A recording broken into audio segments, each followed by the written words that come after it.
Here we go. Willkommen, bienvenue, welcome, come on in. Welcome to Lantern Writers Lab. I am NJ Sullivan, and Celosia Crane is eating. I picked the wrong moment to pop a pretzel in my mouth. I'm Celosia Crane. Today is a special episode of Lantern Writers Lab because we have a special guest. Ooh. Leo Otherland, I'll ask, is the author of the short story collection Inflicted, Explorative Tales of What... I can speak. I swear to God I can speak. Inflicted, Explorative Tales of What Breaks and Binds Us. And it is a Amazon best-selling collection, short story collection in, I believe, 3 categories. So we're going to talk about short story writing today. And Hello Friday. And Hello Friday, of course. Of course. So I'm going to bring Leo into the chat. Leo, you're in the chat. Say hello. Hello, I'm here. I'm live. Is your last name Otherland? It always feels weird to be live. Yeah, it does for us too. Don't worry. Is your last name pronounced Otherland or Otherland? Or do you? Otherland. Otherland. That's what I thought. Just like other and land. At one point earlier today, I was kind of talking through with Celosia what I was going to say as the opening, and I kept calling you Leo Authorman, and I don't know why. Hello, Todd. Hello, Welcome. Todd. Todd's here too. It happens. So, Hello. Leo, can you see chat or no? It's okay. If you I can't see anything but our Discord call. That's okay. all I got. Okay, perfect. Okay. So what I'll do is, if there's a question or a comment, I'll relay it, or we'll relay it, so that you can respond. That work? Sounds good. All right. It works for me. So, just so you know, we pre-ordered your book. We're still waiting for it to arrive. Yeah. So, have not gotten to read it yet. But we're both going to. Yeah, I'm very excited to read it. So. I hope you both enjoy it. I'm always curious what people think. Well, we'll let you know. Yeah. We will. I'm curious because everything I've seen about this collection, it doesn't strike me as like a normal short story collection where you're just kind of writing on whatever. It seems like more focused than that. And Nothing about me is normal, so I wouldn't really say anything the book is either. That's fair. But it seems like you're kind of like exploring within a specific Theme or set of themes. Yeah. With this, almost like a concept Definitely. album, for lack of a better way to put it. When Todd, Inez, and I were all talking about what we wanted it to be, Todd said we definitely needed to be revolving around one theme. So they made me pick that first and then give them a list of stories that I could write around that theme. And that was sort of my proposal for the book. And then they took their time to review it and decide if that was what they wanted to go with. So it was, yeah, definitely an intentional theme there. Okay. And sometimes for me at least, that's a difficult thing to do. Yeah. To stay within like a designated zone, for lack of a more academic term for it. So, I give you credit for being able to do that. And from what I've seen, some of these were they're not easy topics. This isn't a lightweight read it to your kids at bed kind of collection. I wouldn't recommend it, no. You almost made me spill out my drink. Probably. A couple of the stories are probably considered horror. Todd brought to mind that one of them is probably like a body horror, another is probably like psychological horror. A few others are sci-fi fantasy with a darker tone. Others have a morbidly funny tone. Some are lighter, so it's a good mix of everything. Okay, sounds like you're writing in my vein there. I appreciate that. A lot of the writers I run into are high fantasy authors or romance authors, so it's nice to meet There's- somebody who thinks darkness is cool. It's just because there's a lot of fantasy and I mean, I do- romance authors out there. I do a lot of fantasy, and on occasion some romance creeps in, but it's never like the focus. A lot of it's a situation or a story, and everything else resolves around that initial thought. Dan Fairmont would like you to know that, oh my god, that's my friend Leo. Hi Dan, I knew you were becoming. Hi, Dan. That's my Dan. Always good to have a Dan. Mine is my brother. Everyone, mine is the guy who does QA on my shift at work. So, we all need a Dan. Mm-hmm. I think Leo muted us again. Sorry, I'm here. It's raining and trying to make sure rain isn't coming in my window because that would be a mess. Yeah, we have that problem in the office because my giant gaming rig is right next to the window. So anytime it starts raining, I'm like, no! So, yeah, I understand. Yep, that'd be bad. But, so, And go ahead. I'm just thinking here, I already cracked the case on my phone and my stove's acting up. The last thing I need is rain. Yeah. Oh, yeah. Yeah. Oof. So, Todd just said something interesting in chat. Novels spinning off from one of the short stories. Are you writing a yes, novel, indeed. Leo? When I was one, maybe two, when I initially started writing my favorite piece for this collection, I was like, okay, I really wish this was a novel, but I didn't know what the story for that would be. So it just sort of sat there in my head. And then during edits, Todd and I were talking, and suddenly from nowhere there's an idea for a novel. So That's, I mean, there's a good, there is something to be said. Yes, and Todd, you absolutely do have a sickness that's infectious.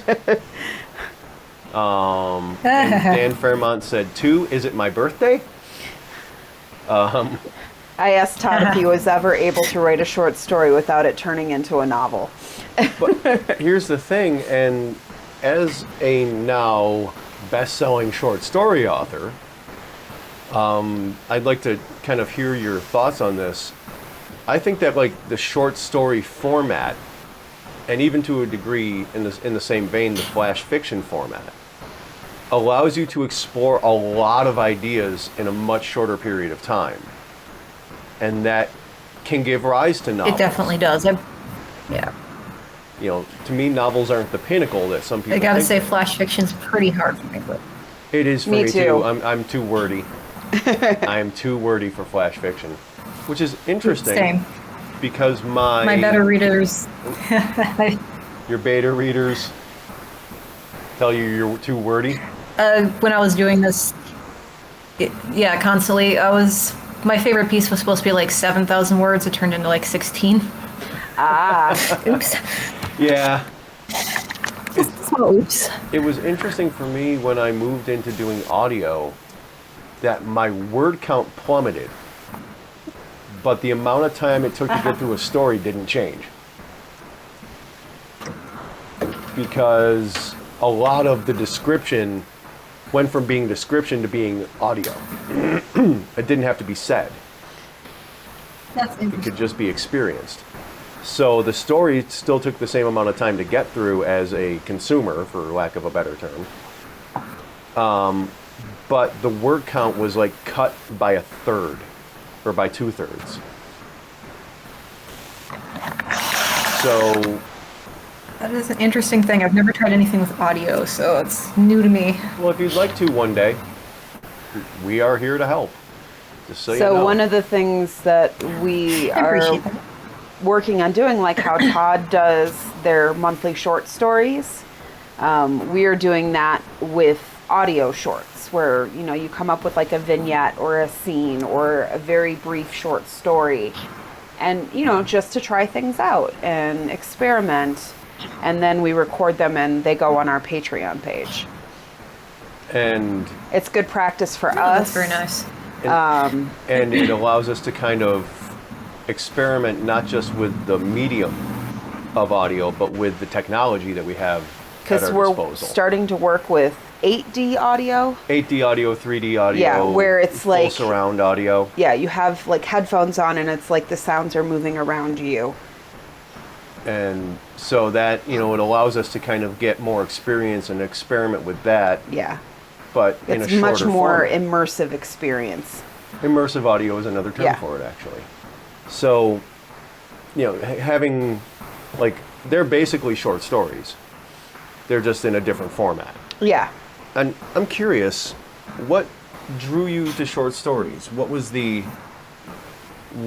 kind of, somebody's first published book being a short story collection, most people go straight to novels, or try to, Yeah. or they publish individual Well, short stories through different Interestingly enough, I publications. have I've done that too. I've got 2 anthologies coming out later this year, but one's still very early on, so can't say much about it. And the other, we're waiting for the what do you call that? The Kickstarter program to get everything running. So we're Okay. still Ah. slightly earlier stages of that too. But I have a trouble when I start a novel. I'll get like half to 3/4 through, and I'll have a really hard time finishing it because I'm distracted by all the pretty bunnies of new ideas. Yep, That you're sounds not familiar. the only one. So, plus, it's like they go long. I'm working on one project just for myself, and it's 70,000 words and not done, and the main characters haven't even met yet, so there's that sitting in a corner.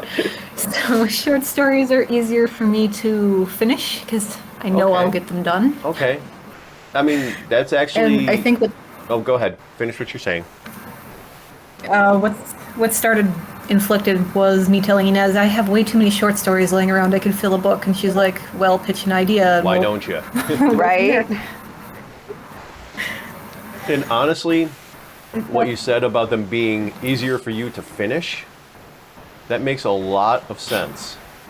Because one of the things that I was taught when I was in my writing program, which I didn't last long in, I gotta be honest, but one of the things they taught us was choose a project you can finish.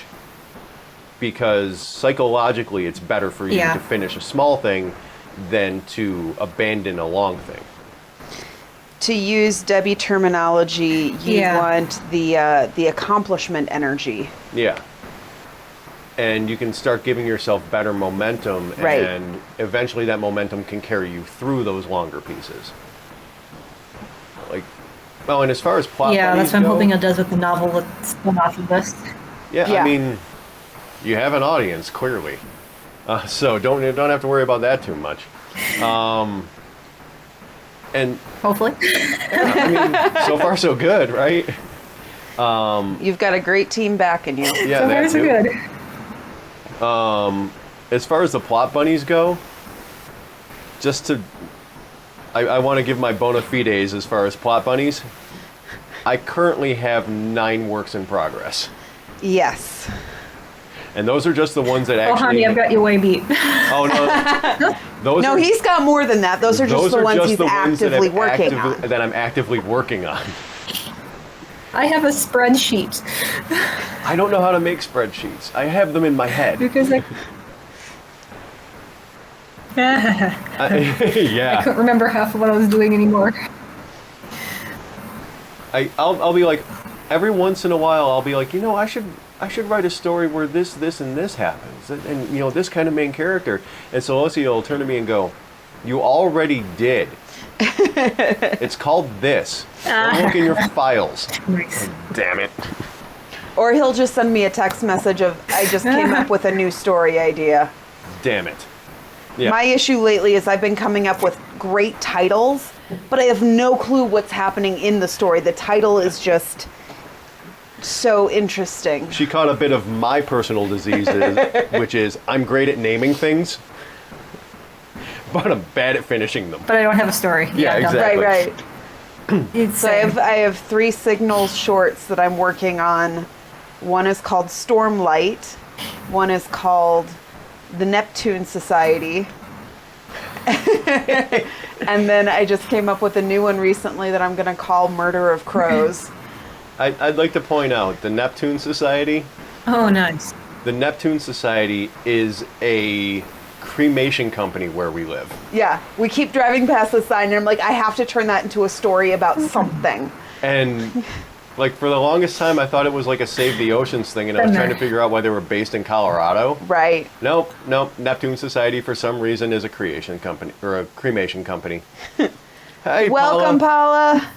Also, Dan Fairmont says titles are the hard part, in my opinion. I mean, And Todd said, I love naming things. yeah. So I mean, They are. this is we kind of have a philosophy. It's like a battle. I love naming things, but Yeah. But you what? sometimes I can't find the right title for the life of me. It's annoying. Yeah. I'm actually, like, one of my projects that's currently on the back burner because I don't have time to work on it is kind of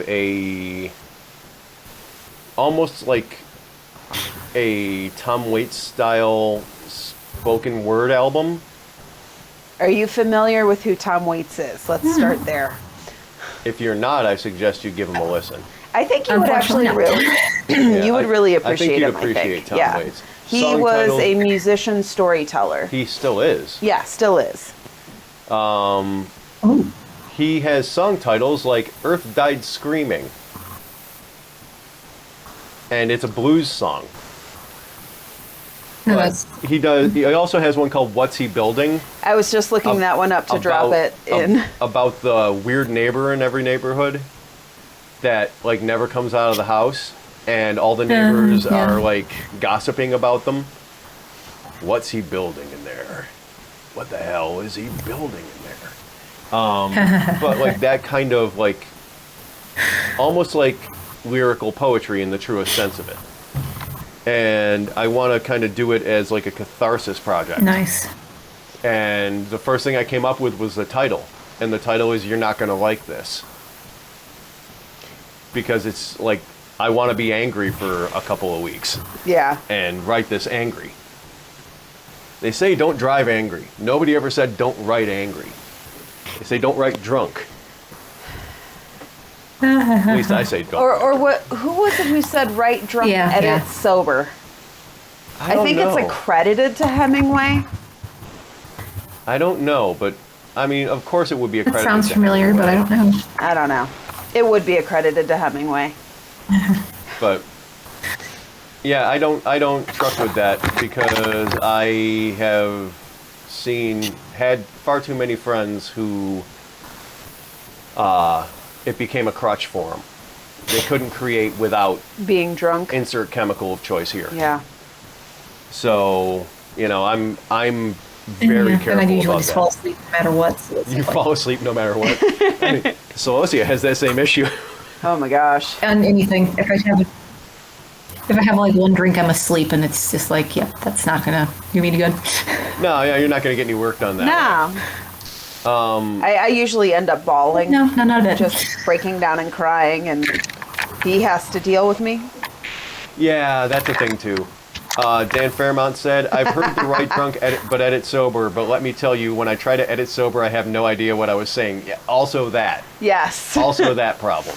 It's- Like, why did I write the word I, like the affirmative, 3 times in a row on its own line? What is it? What was I trying to mean by that? Who am I? What's the dude's name? Wrote Finnegan's Wake. Wrote Ulysses. James Joyce. Yeah, what do I think I'm James Joyce and I can just write everything as an onomatopoeia? The only reason I know it's James Joyce is because of Stephen Colbert. What did you say about James Joyce? It was a video to celebrate St. Patrick's Day, and he's like up on a truck bed. He's like, "Are you ready to celebrate Irish heritage and culture?" Oh, and he everybody's started like, reading "Yeah," Ulysses. and he just opened started Ulysses and reading started to read it. Ulysses is nearly impossible to read. And it's supposed to be. Because it's written like he doesn't describe waves crashing on the beach. He actually spells out whoosh, whoosh. Like spells it out. That's one interesting way to do it. Well, I mean, Right? he was kind of an experimentalist, so I appreciate him for that. But his shit is hard to read. I read it in college. I read Ulysses and Finnegan's Wake in college. Not for an assignment, just because I wanted to feel smart walking around with a copy of Ulysses under my arm. It didn't help, but I'm honestly not certain, Dan, if it's meant to be read out loud.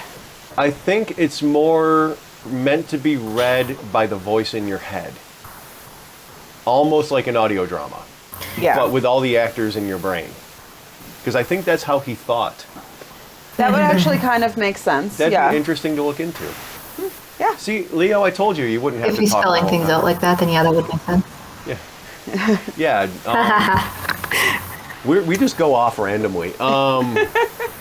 So, for you writing short stories, and by the way, the floor is open if anybody would like to ask questions or share or comment. You don't just have to listen to us. You can join in. Everybody is joining in. Wonderful. Yeah. Thank you.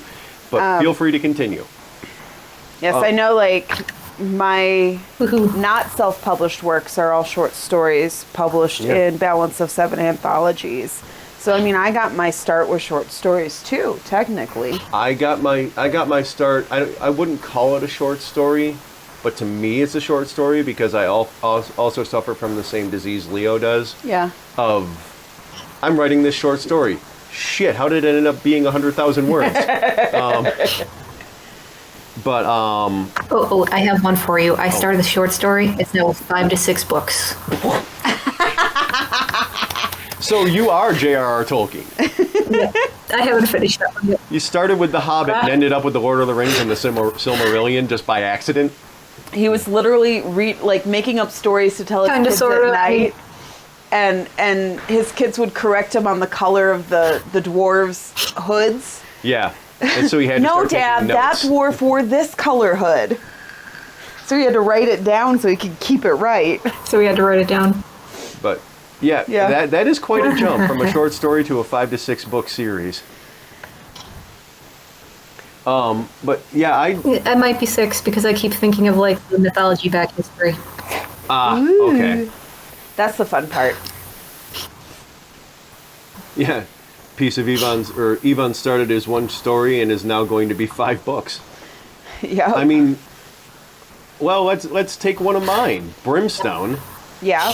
Brimstone, one of my audio dramas, started as 1 2-minute audio experiment and is now 2 seasons of 12 to 15 episodes each, with more to come possibly. I was just like, this character's fun, Yeah. Sounds about right. and just went with it. Yeah. And I've got at least 2 audio dramas that I'm working on that are, again, 14 episodes in a season, at least. Yeah. Yeah. Because I know I did Wild Contingent based off of That is a the bunch. 7-step or the 7-point 7-point structure. structure, yeah. And Friday was asking if it is your art that is in the book, Leo. Oh, hell no, I cannot draw to save my life. Okay. Neither We can I. found I feel bad. an illustrator to do drawings based off of prompts and then do the cover.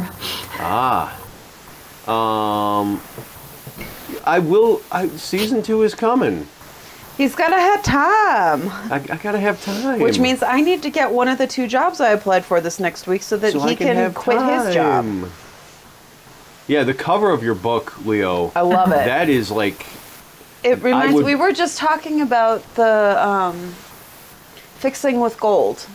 oh, the Japanese art. Yeah. What is that called? I'm coming up with Ikitaki, but I don't think that's Yeah, it. yeah.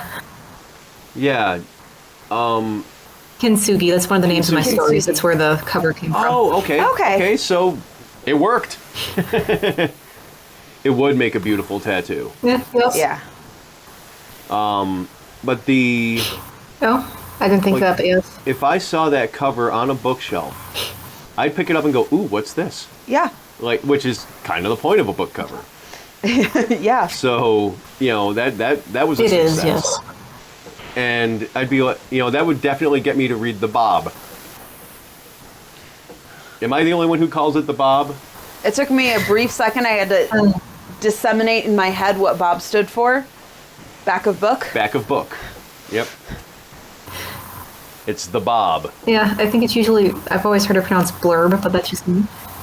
Well, the burb is more than just the blob.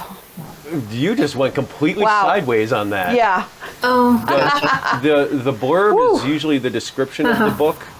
The back of book is all of the media. Sometimes it includes information about the author and stuff like that too.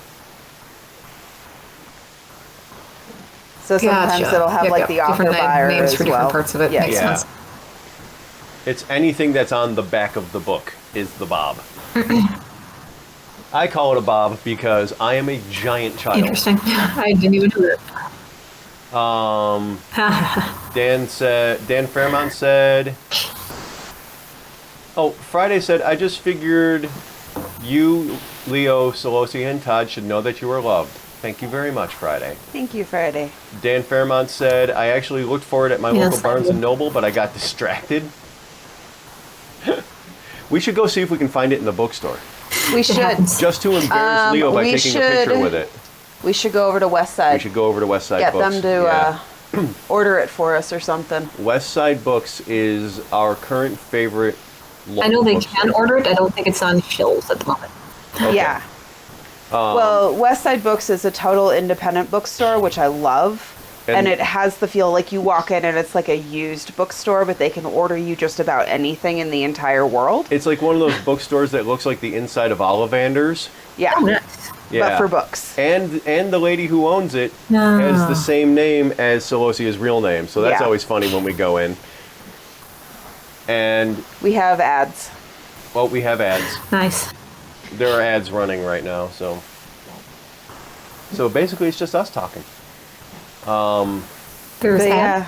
Yeah. When we Twitch runs first ads. went in there, you asked if they could find a copy of what book? Mathematica Principia? I asked them if they could find me a first edition of Mathematica Principia, which was Newton's book, where he described algebra or calculus and the movement of.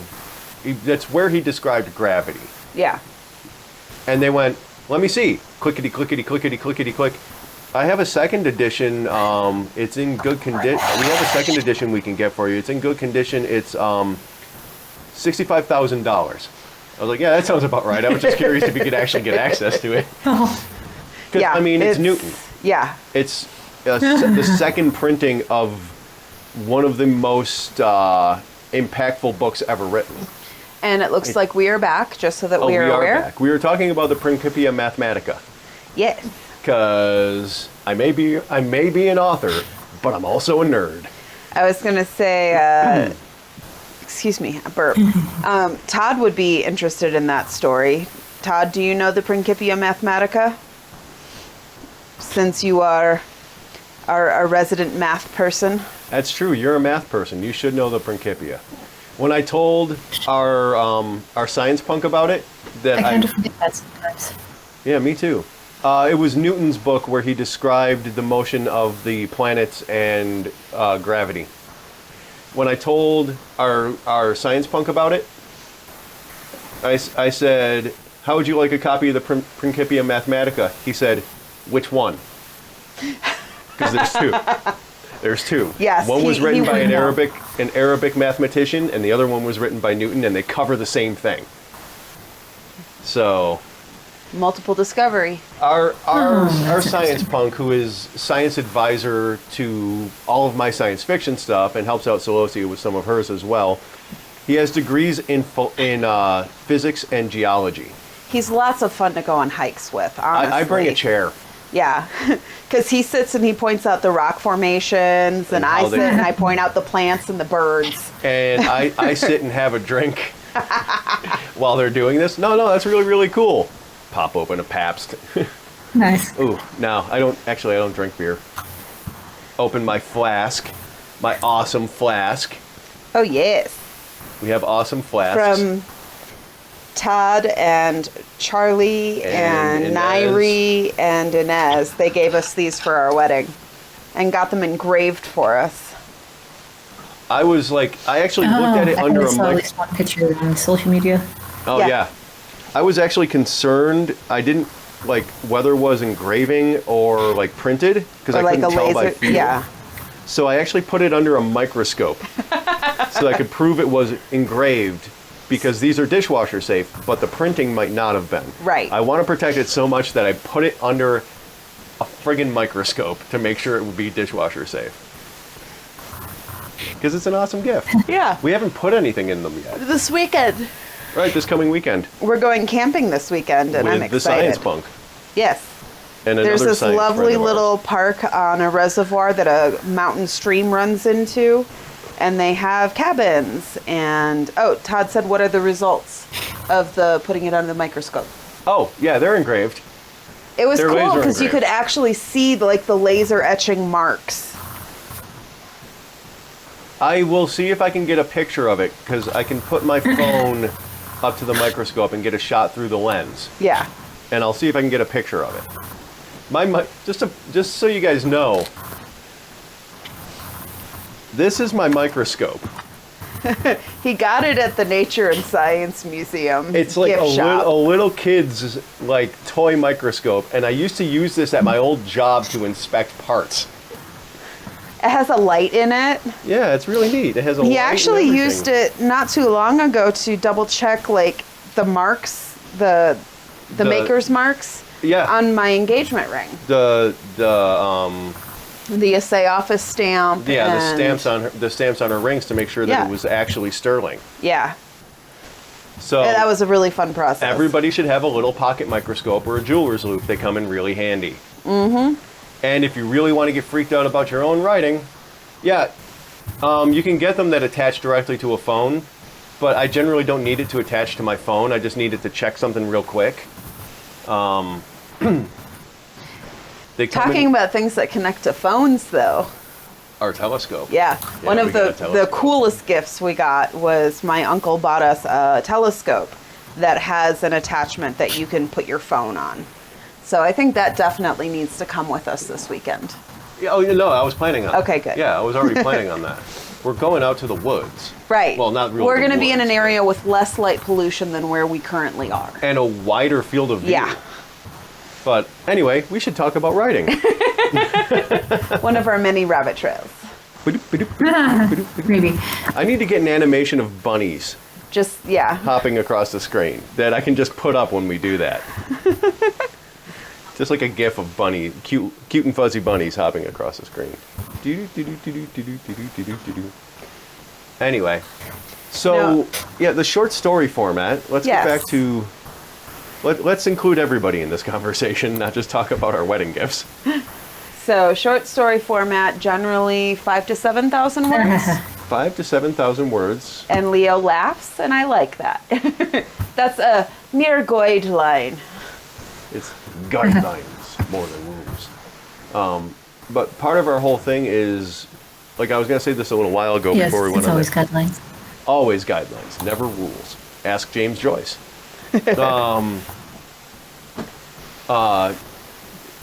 Yeah, what is Todd? You might know this better. You're on that side of the coin. What is the kind of general accepted word limit for short stories?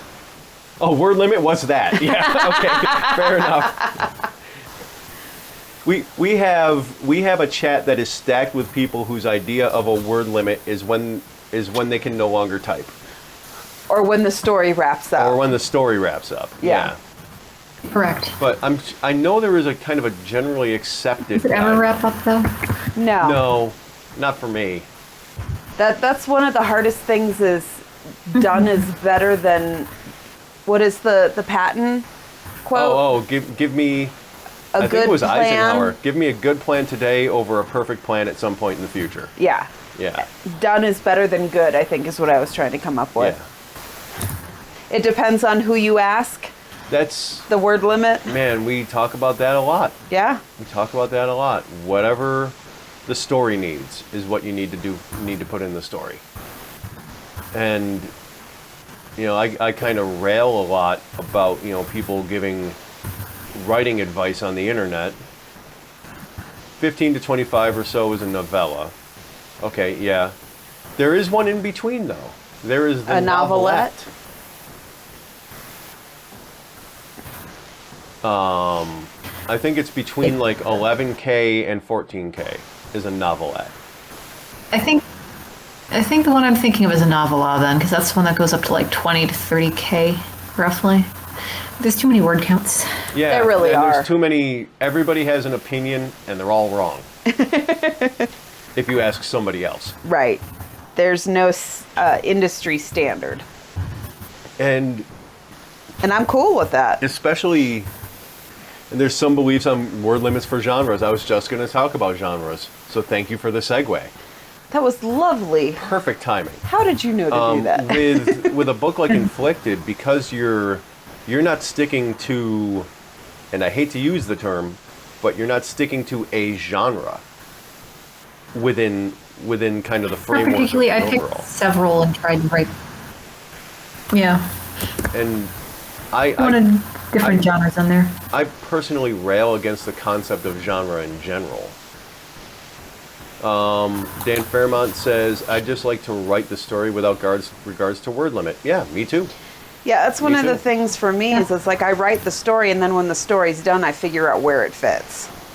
And Like- yeah, that's the genre side. Yeah. Well, no, not genre, like Oh, well, length. word limit? Okay. Yeah, like write the story, edit the story. Okay, it's this long. Okay, then it's this. There's an interesting thing about genres, and you are now also a cross-genre best-selling author, by the way. Different word counts for the different stories in the book. We're being told by Todd to ask Leo about the different word counts for the different stories in the book. So we're asking Leo about the different word counts for the Yeah, different stories I mean- in the book. I think technically 4 of them are short stories, and 2 of the other pieces are probably novelette size because of the word counts, because it ranges anywhere from like 3,000 to 4,000 words to 20,000 words Okay. Okay. in the story. So it's like the genres aren't one thing, the word counts aren't one thing. It's a little bit of everything in there. And I mean, whenever somebody kind of gets on, says, "Oh, it's this. It has to be this length," like what Todd Yeah. was saying about word count within genre. I just point out that Iron Butterfly was a rock band that wrote a 32-minute song Yeah. You told me about that. called, Yeah. called Inagata de Vida. If you've never heard the full-length Oh, version yeah, of yeah. Inagata de Vida, set aside some time and get a chair because you're going to be there a while. It's longer than a network television show. Dan Fairmont said, Nice. my friend is a best-selling author, too many exclamation points, excited noises.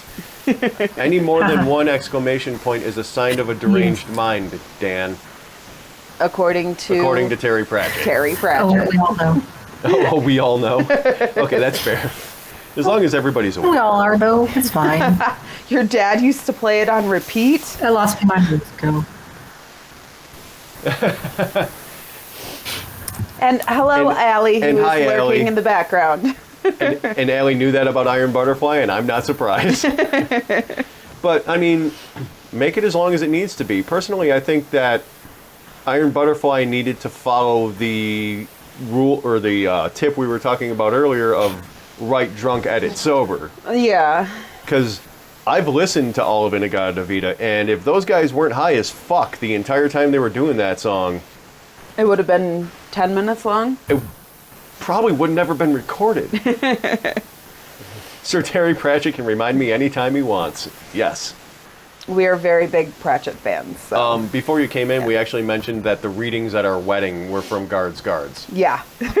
The only No. readings that The are only wedding. readings at our wedding. And we got 2 non-Pratchett readers to read them. Yeah. But yeah, so the story just needs to be as long as the story needs to be, as far as I'm concerned. Yeah. You know, it's as long as the story needs to be. And Agreed. like the genre thing is always going to stick in my craw. Like, I am never going to stop railing on that. Because Genres weren't created by authors. No. They were created by publishers and marketers so that they were meant to be shorthand. And now they've become a set of nebulous rules where people move the goalposts anytime they don't like something. Yeah. Or use it as a way to beat an author over the head. Or use it as a way to diminish somebody's supposed worth because they're a genre writer. You're a mere genre writer. Yes. The title was supposed to be In the Garden of Eden, but the guy was so high he slurred his words. And it came out, In the Garden of Eden. Yeah. Like, literally, that's what he sounds like on the song. I think you've played this song for me because played that this song for is you. familiar. Yeah. I think I played it for you on a car ride. Probably. I don't think I played you the full 32-minute version, though, because I don't think I'd make you suffer through that. It's a long song that rambles more than our conversations do. But, so yeah, genres, using genres to define books has always bothered me. And using them to tell somebody a book isn't a thing. Half the time I don't even know. Half the time you don't even know. Half the time I don't even know what genre my stuff is, so I'm just like, well, I wrote this thing. Me either. Right. Like, I tried to define my last novel that I wrote by genre, and the description came out, supernatural dark humor buddy cop mystery. Yeah. That doesn't tell you shit. Nice. And also an exploration of mental illness, Yeah. like most of my stories. Yeah. But, you know, I am a very big proponent of keywords rather than genre definitions. Keywords. These are the keywords of things that are in the book. And I know that's part of the metadata that you put in Yeah. to help the search engines connect you with your readers and words and stuff and things. Thank you. I know it rocked. It's my favorite book I've written, honestly. But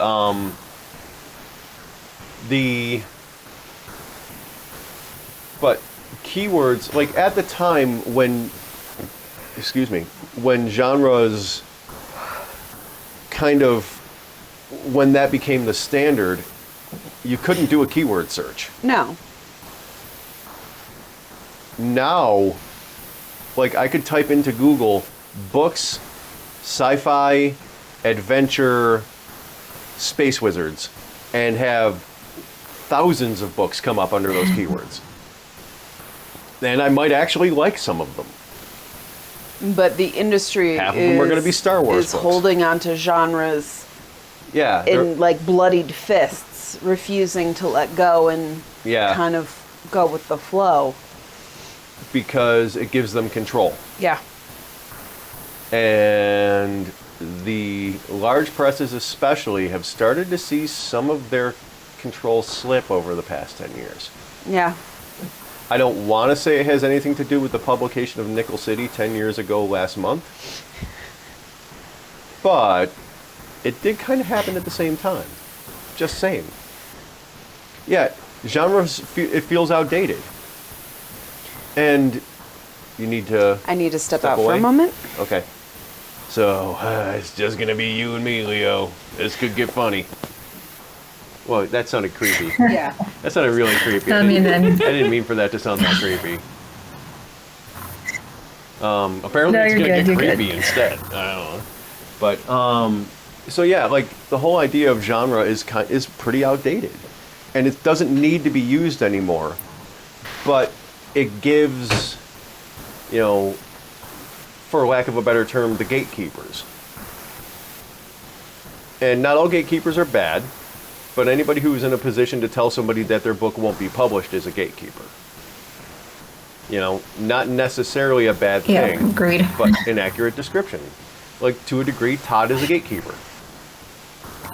Todd is not the kind of person who uses that, for power, but it is a part of the job, is to decide who you're going to publish and who you're not. And they, like, especially with the big five and with literary agents, they're starting to lose some of their authority because it is so easy to do it yourself. Yeah, Todd wants all the books. Todd is the best kind of publisher. All the books. We want all of them. So them losing that, like, because self-publishing and has become so prevalent, and indie presses, you know, and small presses, it's become so much more feasible to run one, that these people who had all of the authority and all of the power for a century are starting to lose it, and the one thing they can hold on to is defining what a book is. Does that make sense? I've put a lot of thought into this. And it's getting harder to do that, I swear. And it's getting harder to do that. And I think so. And, you know, they're choking. There was a tweet not that long ago from a roughly mid-sized press, an editor at a mid-sized press, saying, I haven't gotten a good manuscript in 2 years. Well, whose fucking fault is that? You know? I don't want to. People don't want to send their work to some place where it's not really going to be appreciated. And also, what are your standards for what is good? You know, are you expecting, you know, if you're a sci-fi publisher, you know, because there are people who just publish, you know, there are presses that just publish a genre. You know, if you're a sci-fi publisher, do you have such a narrow definition of that genre that you're missing out on shit? Because you think you get to say what is sci-fi and what isn't. And I've been watching a lot of like small presses on Twitter, and I love how they do things because they don't even so much always focus on one genre as they'll be like, we're doing this thing, send us really off-the-wall things on this theme and see what we get. And I swear all their books are a lot more interesting. Yeah, this theme or this keyword or these keywords. Yeah, and it's also an incredibly stupid thing from a business perspective. As Todd said, that's stupid of them to share that kind of thing, a quick way to lose authors. Yeah, because I'm not going to send my work to somebody who's going to be like, everything I read is bad. Yeah. You're not J. Jonah Jameson. Go fuck yourself. Yeah, that definitely not me. I also do a wonderful J. Jonah Jameson impersonation. He does. I did it on one of the shows. Yeah, when I fired everybody. You're fired. You're all fired. I remember. I don't even know if any of you work for me, but you're all fired. Yeah, they're basically saying what they're publishing is bad too. Yeah. Bottle opener. Celosia needs a bottle opener because she's a drinker. I am drinking grapefruit Topo Chico. And I am drinking plain Topo Chico because I am basic as fuck. No, because this one doesn't have any sugar in it.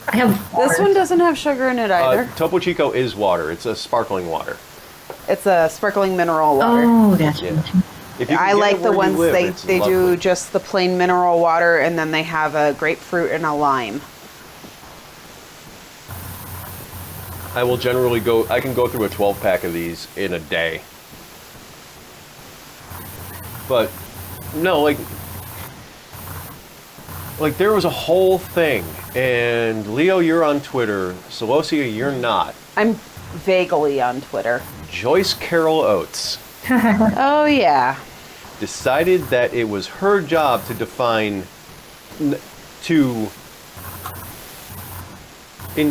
reinterpret what someone else had said, Yeah. and then define what science fiction and fantasy were.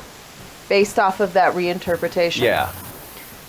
Misinterpret, too. Yeah.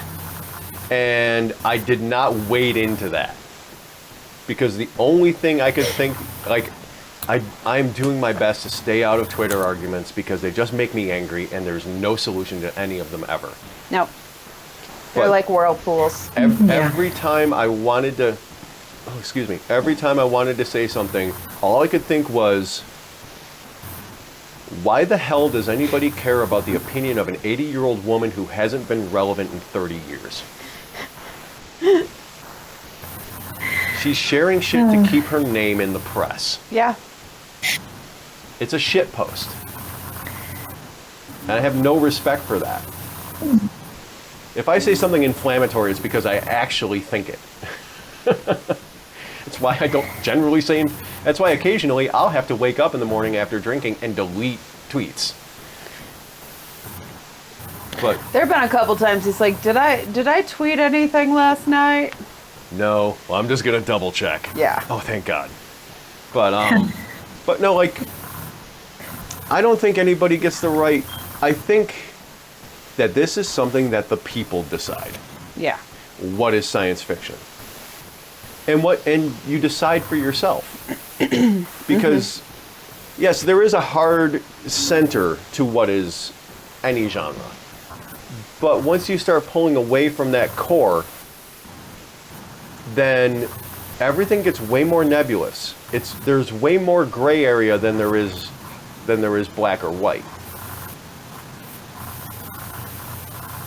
Like, I'm curious what you think on that. This is a prompt. Please share. If you have anything to share. If you don't feel like you have to. I'm honestly agreeing because it's like sci-fi can be many different things. I was even just looking up all the what they call the subgenres, Yep, quotation marks out there, and I'm like, just posted subgenres in chat. yeah, I mean, there's so many of them, and none of them are the same, and some of them go off into fantasy, some of them go off into like romance and other things. So it's like, what is this science fiction thing? Usually we all agree it has science in it, but otherwise it's anything you make. Actually, read The Veldt by Ray Bradbury. Yeah. Yes. I'm not going to go into on a Bradbury thing. I'm not going to go on a Bradbury thing. That's what I grew up with, was Bradbury and Asimov.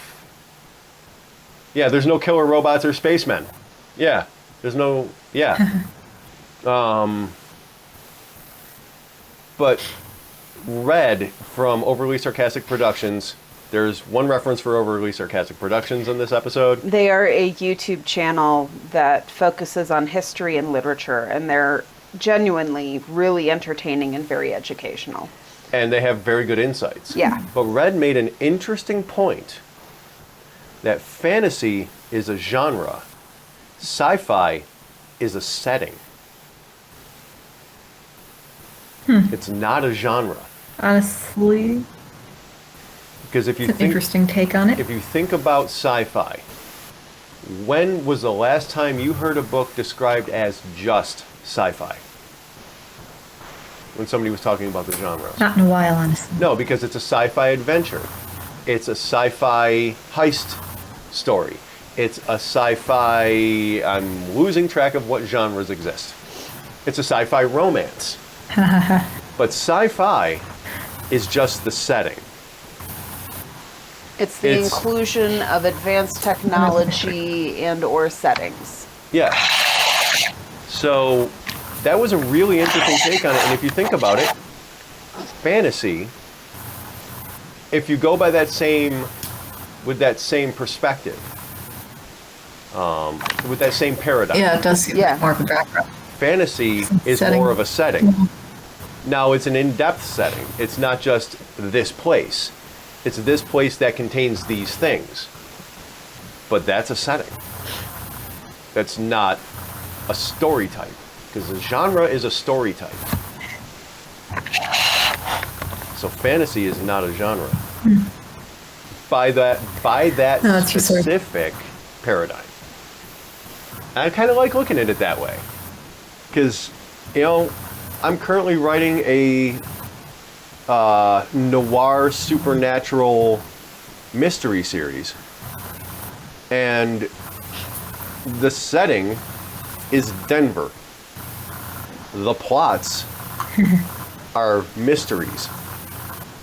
The plot is a mystery, so it's a mystery story, and it has the tone of a noir and the elements and supernatural elements.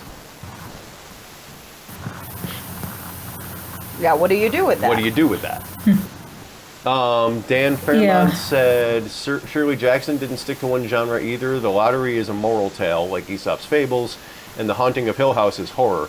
Yes, it is. My mom was reading it when she was pregnant with me. Explains a lot. Oh, no, wait. That was The House on Haunted Hill, not The Haunting of Hill House. She also read Christine when she was pregnant with me, I found out. Reads me pretty well. Christine's an interesting one. It is. It's unusual for Stephen King, which is saying something.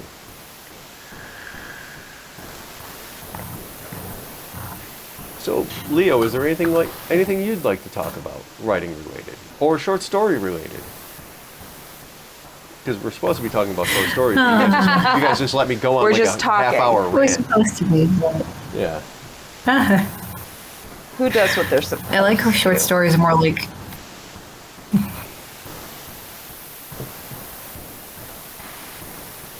You like how short I feel like stories short are? stories more like focused on. Sorry. Oh, you're good. They seem like they're more focused on one idea, where novels sort of have like different ideas going on. Maybe that's why it's harder to finish those two, because you have to wrap up all those plot lines. Where with the Oh, short yeah. story, it's just you're bringing one thing to a resolution. Yeah, it's like Yeah. more of a concise, like a pinpoint thing. You're in one lane and you stay in that lane for the whole time you're there. Right. Yeah, that makes sense. Kind of like Usually not too many side characters. putting Yeah, that too. blinders on a horse. Yeah, kind of like putting blinders on a horse. She would know more about horses than me. But, having something that keeps your focus from getting distracted by all the plot bunnies that are running around on either side of you. And there is, That's always hard to do because there's plot everywhere. yeah. Everywhere. But when you're writing a short story, you can set the plot bunnies aside and say, you're not for this one, because I can't fit you in Right, this it's the next narrow, short thing I'm doing, Right. this narrow focus thing I'm doing.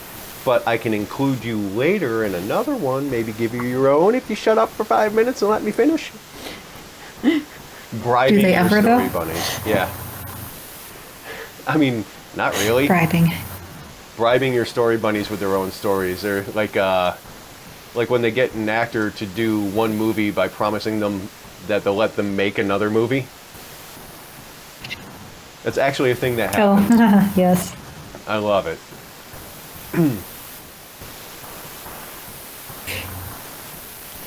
What sort of things would you use to bribe a plot bunny to behave? Apparently I said that.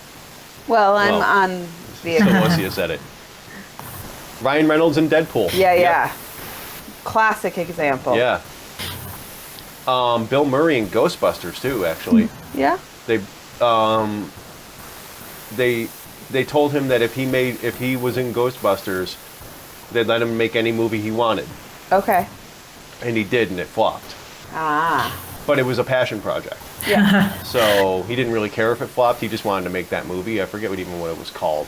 Wasn't there Vin Diesel, too? Oh, no, Vin Diesel didn't get a movie. He got the rights to a franchise. Yeah. Yeah, he did a movie in exchange for the rights to the Fast and the Furious franchise, right? Yeah, that was his pay. Yeah. Oh, that's interesting. And that's why he has full control over it, because he owns the franchise now. I didn't even know that. That's kind of cool. I learned that from him.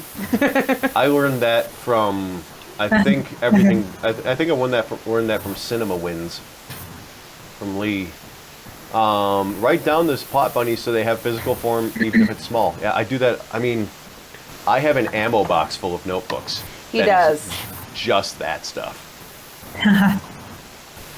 It's great because I have a ammo collection of boxes Google are- documents. They Yeah. just- Ammo boxes are waterproof, and you can't hack an ammo box. That's my thinking. I am so old school about some shit. I'm sitting over here with my massive gaming computer and multicam setup and wireless lapel mics going, you can't hack a notebook. I write in pencil. Make the lead myself. I used to write with like notebooks and pens, and then I realized I had to carry them everywhere, and I kept thinking of new ideas, and I couldn't keep carrying around this pile of stuff. Right, So because you now have we to have bring like the Google separate Docs. notebooks for each story, and then it just builds up, Yeah. and you never remember what notebook you wrote what snippet in, and yeah. I have found the joy Nope. of dictation software. I Yeah. speak story bunnies into my phone, and then when I get home, put them into my computer, and all of a sudden the story bunny exists on the computer. Also, Quite because I handy. tend to break bones in my hands a lot, it's a lot easier than writing, because I'm a dumbass.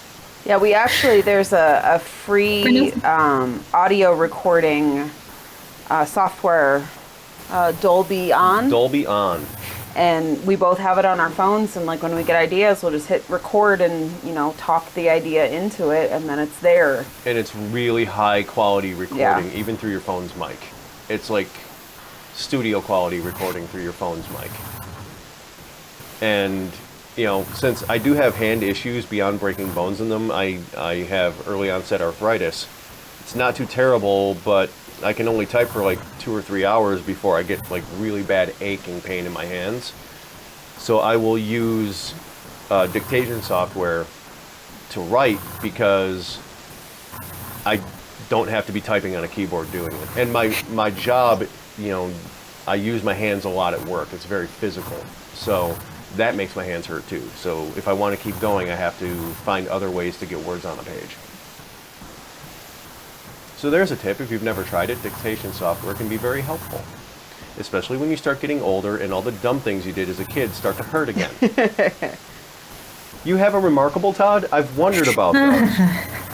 I've wondered about those. I just dropped something in the Discord that I want to learn more about it. Yeah, I've seen ads for them. Yeah. Like, I know about them, but I've never known anybody who had one, so I'm very curious about that. Also, Dan, if you are interested, I'm going to drop the link for our Discord in the chat. You are welcome to join it. And also, here again is the link for Leo's book, which is awesome. Or so I hear. We are, I we haven't are gotten to read it yet. very eagerly anticipating the arrival of our copy. Yes. I splurged and got the signed plate one. Yay. I signed those with like a little pen sitting at my desk at work going, I wonder who's going to get these. Well, now you know. Now you know 2 people who got one. Yeah. We're splitting it. Jeez. Wondrous. Literally, we're just going to cut it in half, and I'm going to read the first half. She's going to read the second half. No. Because I have no respect for books. Well, you're probably going to end up reading like half a story then, because I think the middle one's actually the longest, so you might like I'll know how it ends. She'll know how it starts, and it's like falling asleep partway through a movie, Pretty much. and then waking up for the end and being like, "Wait, how did this happen?" Yeah. Yes. When did this happen? Yeah, what did I miss? Should have stayed awake. Well, hopefully the book doesn't put anyone to sleep. That's the I was opposite thinking of what about we want. movies. And Right. One of the great things about books, as compared to like audio or film, is if you fall asleep reading a book, the book doesn't keep going on its own. Yeah. It kind of No, just you stays have to where you pick up left where it. you left Yeah. Hopefully not on your face if it fell forward. Right. I used to fall asleep with books on my face all the time, or my face on books. Now I have to be Yeah, careful yeah. because I don't want to fall asleep with headphones in. Yeah, no. It's bad for the ears. I did tell you this was going to devolve into just like chatting, right? You did, Pretty yes. sure there was warning. Yeah. But so Ample warning, which I don't mind. so you have written a large number of short stories beyond just what you've published. Or what you've published, your most recent. yes, I have some that are. I have some on my blog. I'm going to add more to it because I realize there's not a good chance of getting a couple of these published. So I'll be slowly adding to the blog, and then there's some in my files that will never see the light of day. They're just going to sit there and rot. I have Yep. a few of those. I think You know what? every writer has a few Sometimes of those stories needed to be told for us, but they don't need to be seen beyond that. Yeah, they don't belong to the world. Dan Fairmont asked, Nope. Leo, tell us your favorite story you ever wrote. of all times. Oh, that one's hard. Oh, You would actually have I think to tell it the changes story. after. But tell us about.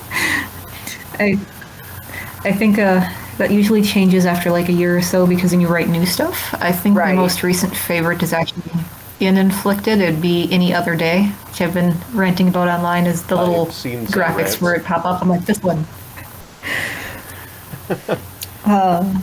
That one's the morbidly funny story in the book, I think. We Morbidly do funny. love some good morbid humor. I am a fan. I am a well-known fan of said humor. Where I come from, they call it gallows humor. I think when I was started writing that one, my notes to self was no plot, only snark. It amused me. That's good. That is a good note to self. Remind you what the point is. Yes. I might need to The put that snark, up on the old wall snark. somewhere. Yeah, no plot, only start. It's also one of the ones, the one that has spawned two novels. Oh, so Correct, it's yeah. expanding. So you're Yeah. going to take your snark into long form. Long form snark. Pretty You much. know, I had that happen a I'm time or thinking- two when I was in college, like toward the end, because I was an English literature major. And there, you know, like by my final semester, I was just like, fuck it.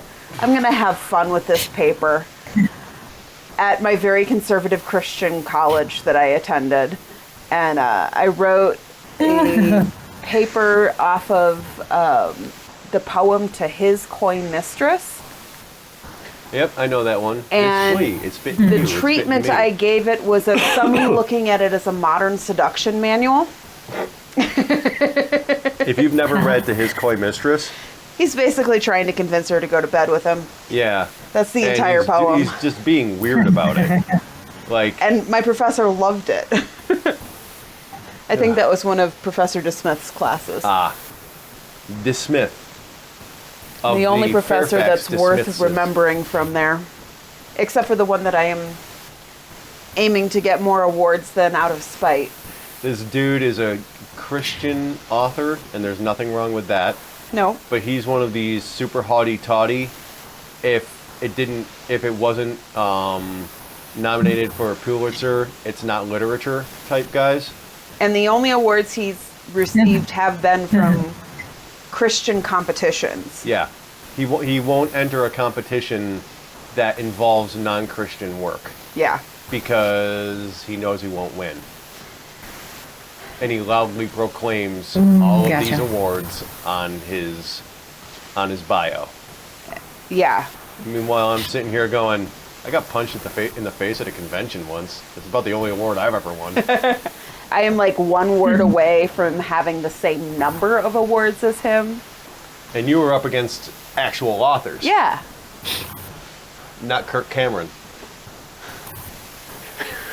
Okay. But it is a goal of mine to have achieved more awards than him. He was my advisor and the head of the English literature department when I was there. Big fish, small pond. Oh, very small pond. But yeah, so there are some fun things that can come from spite and snark. Oh, like, I think I was talking to you last night. Yes, indeed. I think we were talking the other day about how I consistently write from a place of anger. Yeah. Like, I just do. Even my happy-go-lucky stuff comes from a place of anger. Yeah. Yeah. And, you know, I've written some pretty funny shit that came from a place of anger, and no one would ever know it came from, like, being pissed about something. Yeah. And that's just how it expressed. Yeah, we all have our own little process. Yeah. Yeah. Excuse me.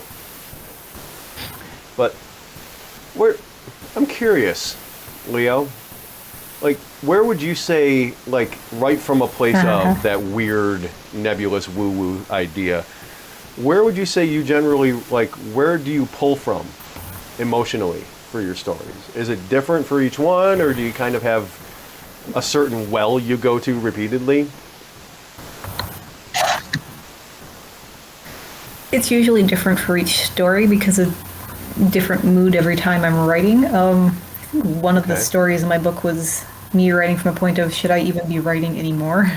And Yep. it came out kind of interesting. It's probably one of the darker pieces in the book, but I like it a lot.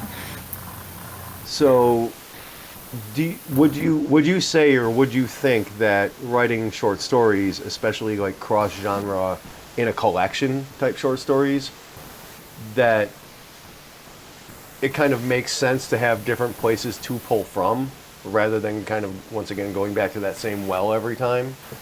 Do you think that I being think so, able to because- pull from multiple makes you a better storyteller? Not than another person, than you would be otherwise.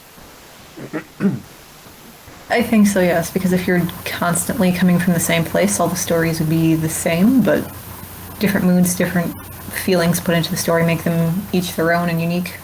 Yeah. Different tones in every one. It makes sense. It actually makes a lot of sense. Yeah.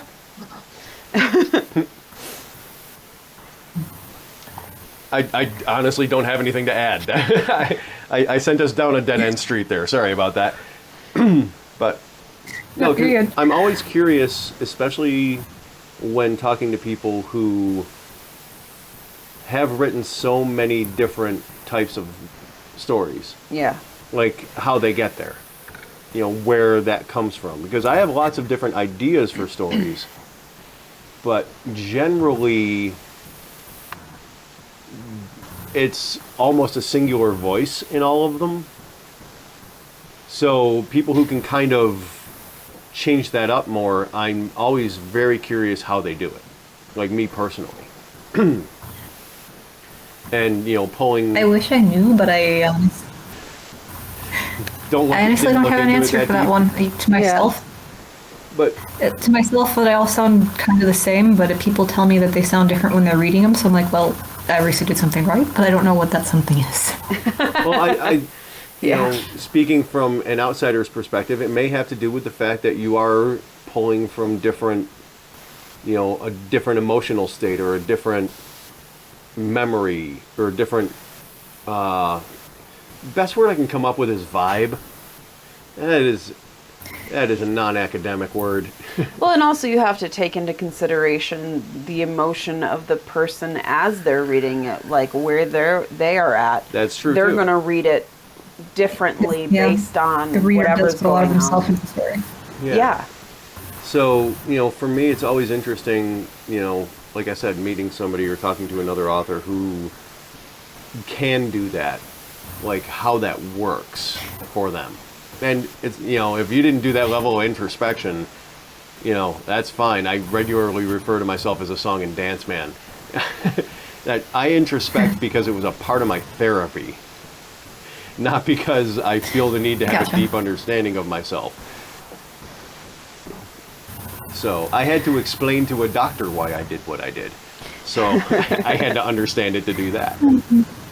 So I'm That just always makes- yeah. curious, like especially people who write cross genre. Yeah. How, like I do it, but because of the way my brain works, I don't see it as genres.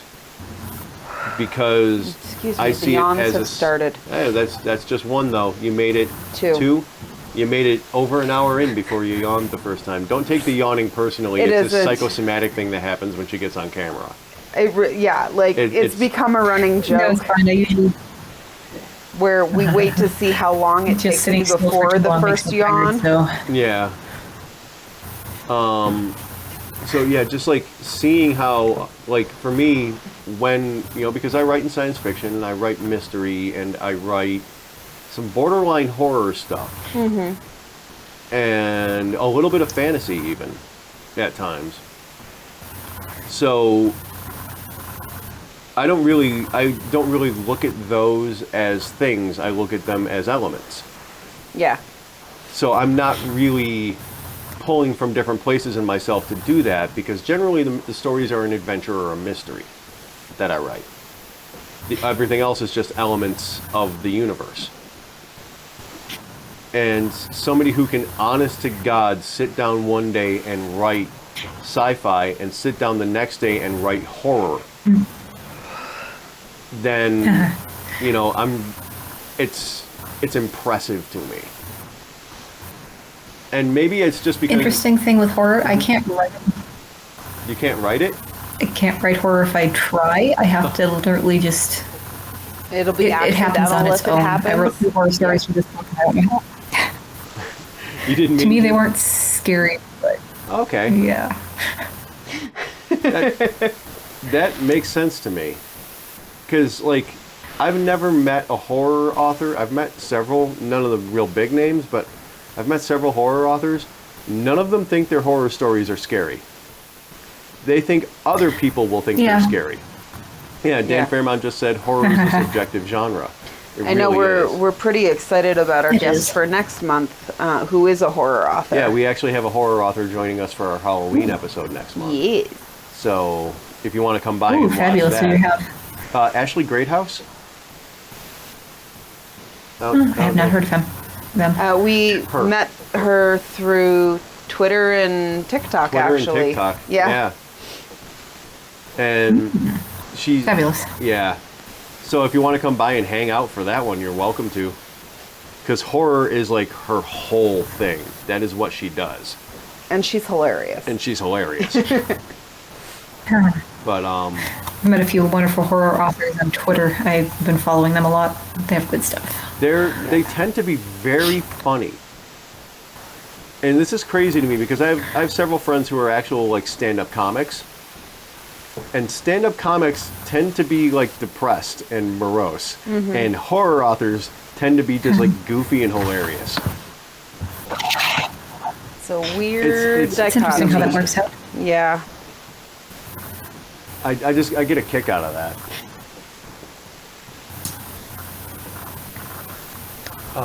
So yeah, we've got 40 minutes left, dudes. We gotta figure out. I ran out of questions. We didn't. Don't we mind me, didn't- I've been sleepy all day, so I'm over here going, don't mind me, I'm awake, sure. You're good. You're cool. You're doing great.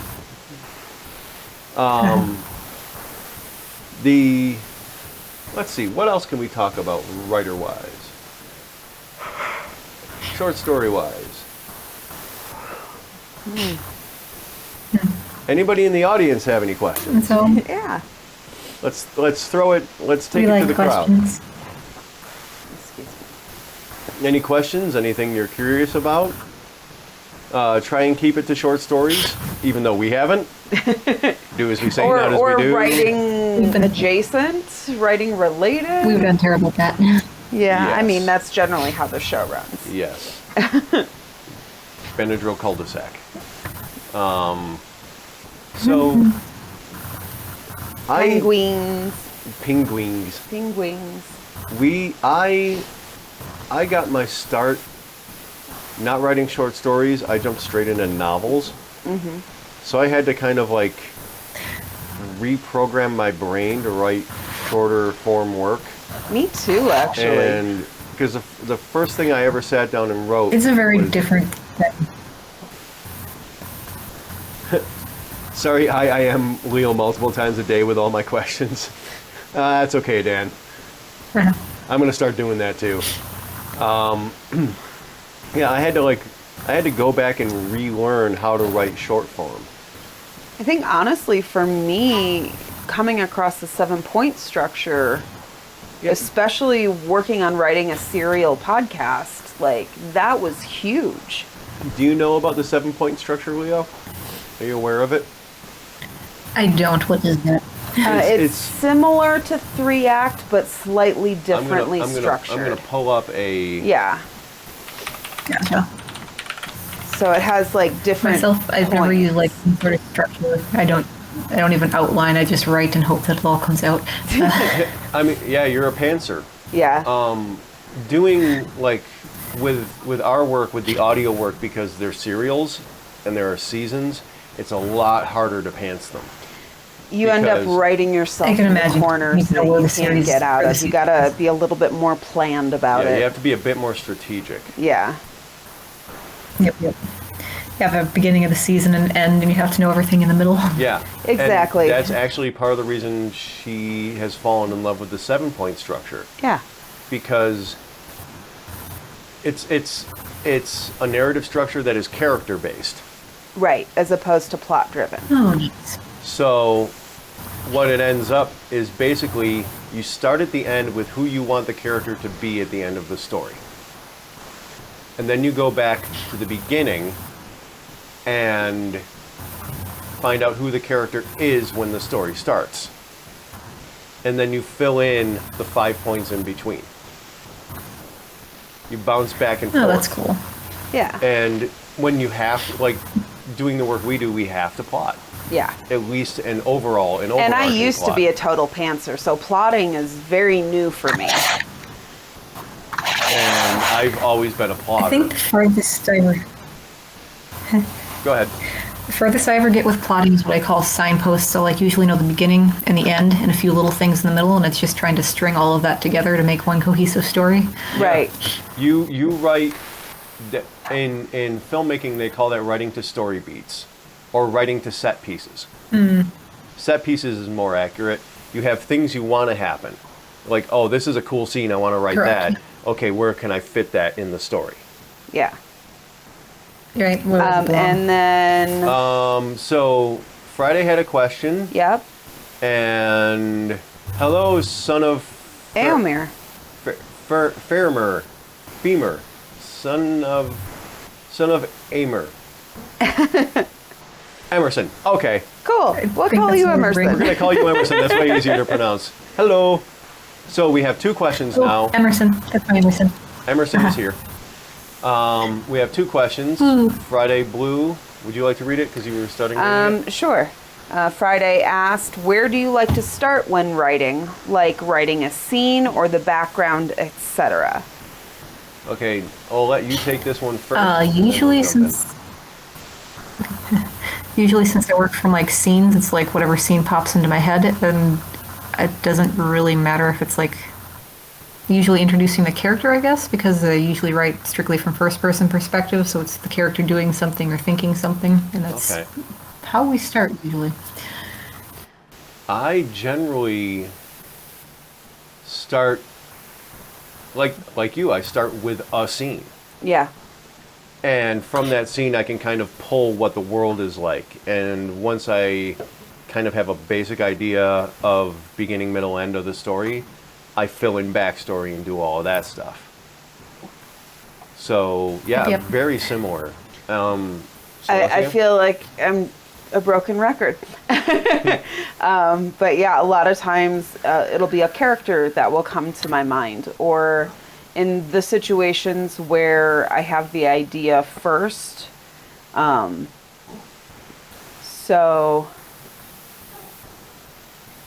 But I'm like maybe struggling to get a good handle on that. I know for me, I can be fairly visual. So like when I find an image of what that character looks like, that can be a jumping off point for me. Or kind of an aesthetic picture of how the world is appearing in my head. I can use those as well. And music. And Todd, before I forget, I will put a link to definitely an music. article I in already the did. Discord. You already did? I already did. Okay, perfect. Now, Dark Pella asked, when you are writing your stories, do you ever take characteristics from people you know or have encountered when you are creating characters for your stories? I have a definite answer for this one. But, Leo, how about you? Never. Never? You never take characteristics from people you know? Nope. It's all just the character themselves. Usually I half know them when I start, and by the time I'm done with the story, then I know who they are, and they're never related to anyone I've met. I do take characteristics from people I've met, usually for like characters that are meant to be unlikable. Yeah. Like people who irritate me, I will take that specific irritation, that thing they do that's irritating, and use that in the story. Not the person at all, but that one characteristic that just makes me want to pop their head like a grape, you know? Because I'm a naturally very frustrated person. There, yeah. Yeah, that one little thing they do, whatever it happens to be, it could be a tick, it could be like a way they behave, you know, an element of their personality that just sets me off. and I will use that. I'll be like, oh, yeah, that is exactly what this character would do in that situation. And it's an annoyance, or it's just like makes them unlikable or difficult to like. And just do that. So I definitely do. Because I don't understand people very well, so I latch onto things. And yeah, it's something for an author to say, I don't know how humans work. But I don't. That's why I write about robots a lot. Old Bob. Old Bob. Don't It'll get Friday get there. started on Old Bob. We're getting there Friday, I promise. Old Bob is a humorous sci-fi podcast series he has. Bob is a navigation AI. Bob is a robot pilot for a delivery company. And you will appreciate this, Leo. The delivery company he works for is Odysseus Freight. And their motto is, it'll get there. Nice. I cried laughing when that popped into my It'll head. get there. It'll get there. It'll get there. Yeah. And their logo is a trireme. But yeah, Old Bob just wants to have one boring day, and no one will ever let him have one boring day. Yeah. And I really screwed myself because Old Bob is an audio drama character who doesn't speak. And he's the main Everything character. is internal drama. Or internal dialogue. Everything is internal monologue. Yeah. So I have to, like, that story has to have If it a makes you narrator. feel better, I once wrote an entire novella where You wrote an entire... I once wrote like 20 to 30,000 words where one character refused to talk the whole time. I think he said like 2 lines. See, I know real people like that, though. That makes sense. And then we had another question from Emerson. You've mentioned your favorite story in Inflicted, but do you have a favorite character? One that was easier or more enjoyable to write? That's a good question. I hadn't even thought of that. Probably Cole from Any Other Day, because quite honestly, he was so easy to write. It was like I wasn't writing at all. I love characters like that, where it's just automatic what you know what they're going to do next. Because that's just how they are, and Yeah. you get them. Pretty much, yeah. I'm always a little afraid when the writing is going that easy for a specific character that they might be an author insert, and I just didn't realize it. But I have. Well, he is, and it was he easy is? because I intended it to be. Oh, okay. Well, there you go. Well, there you go.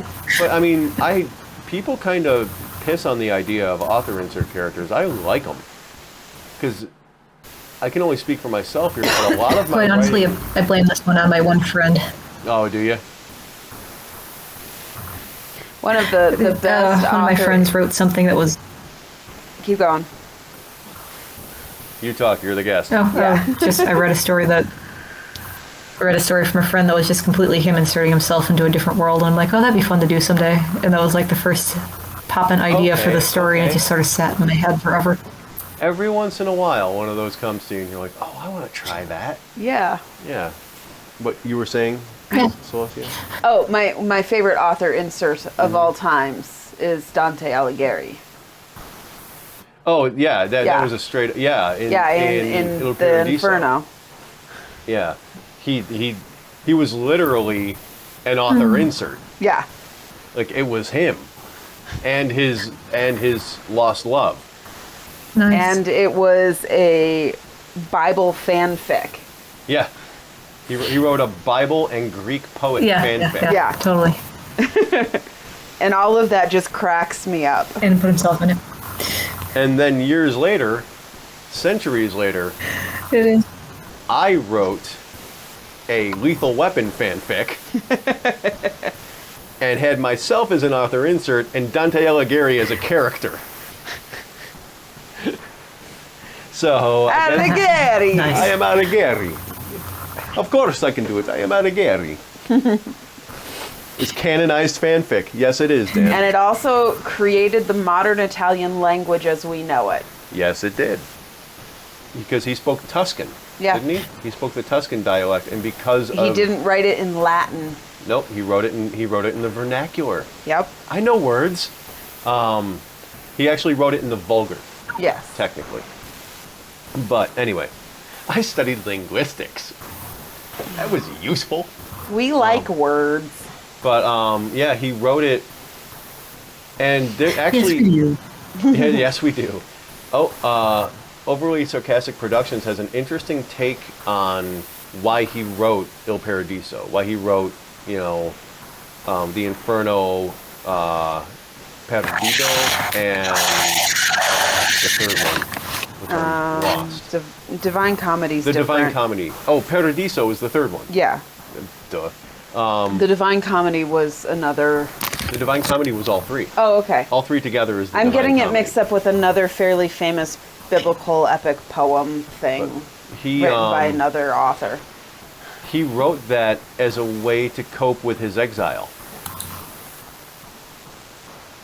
which is a very interesting take on it, because he had been exiled from Florence Yeah.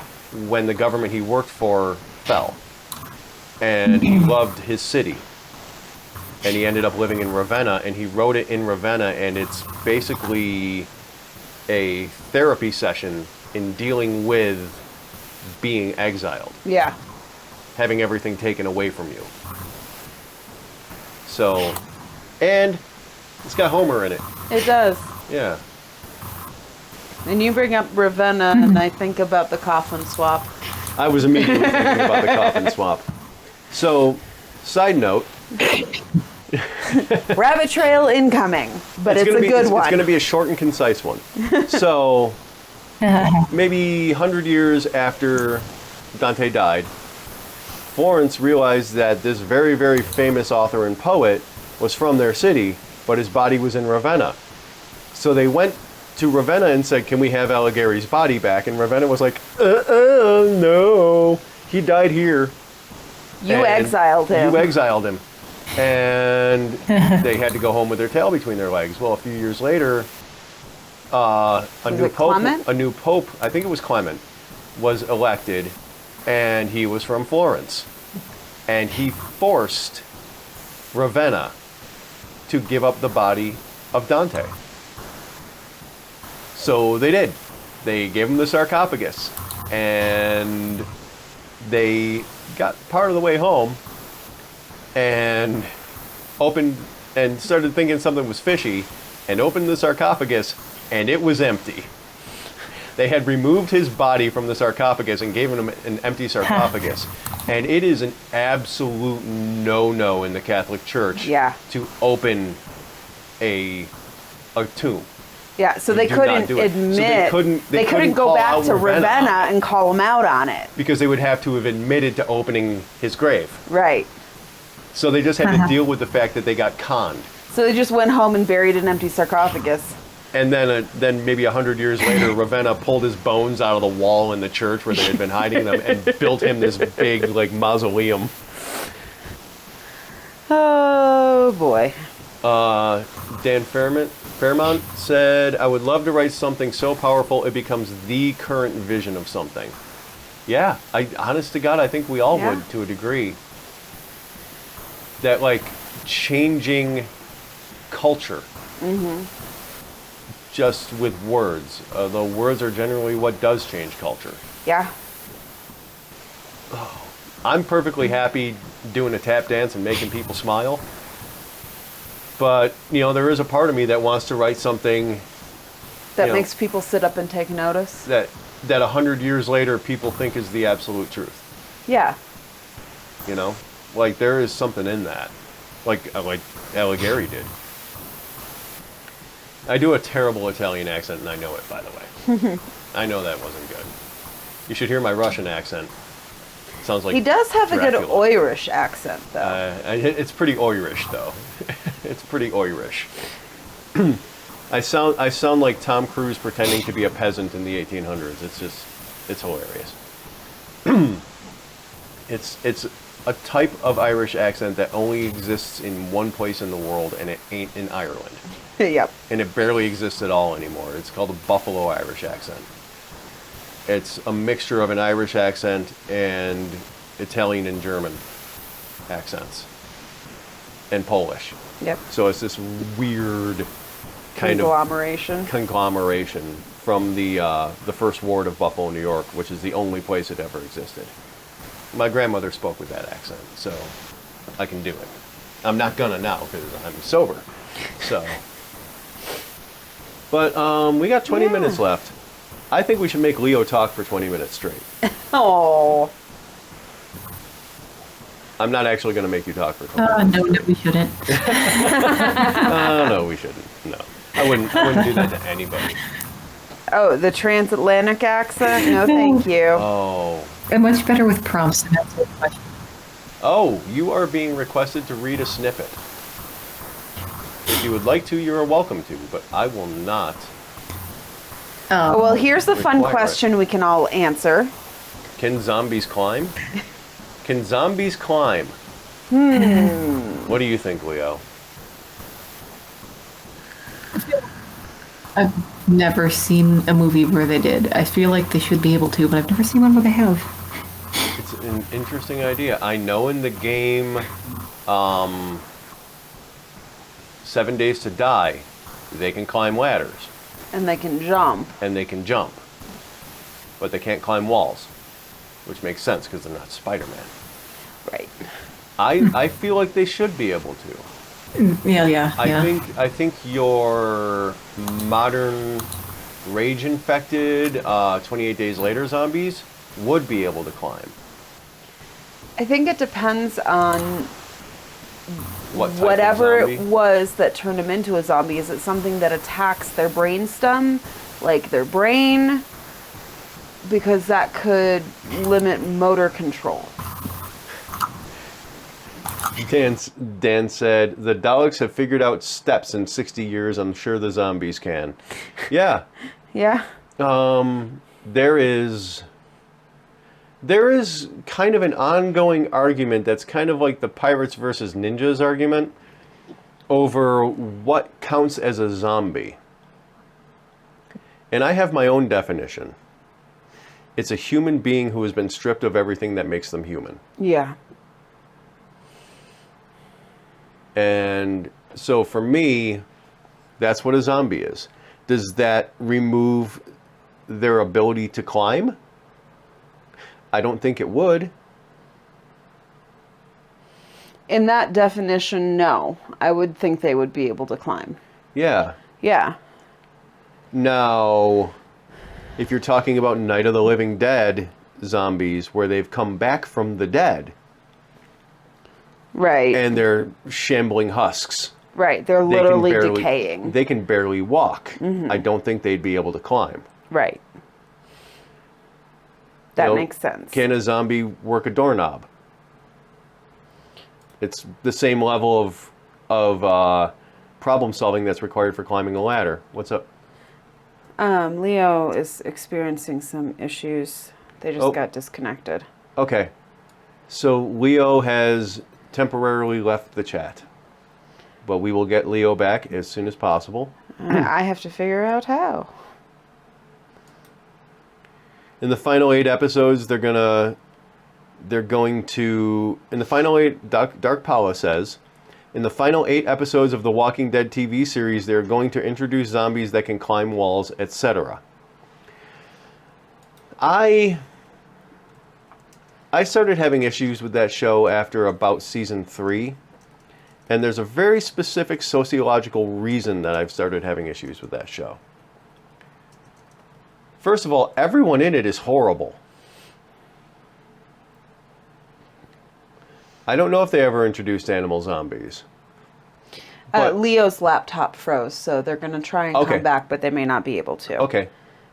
Thank you for letting me know. Mm-hmm. They can come back on their phone if they want.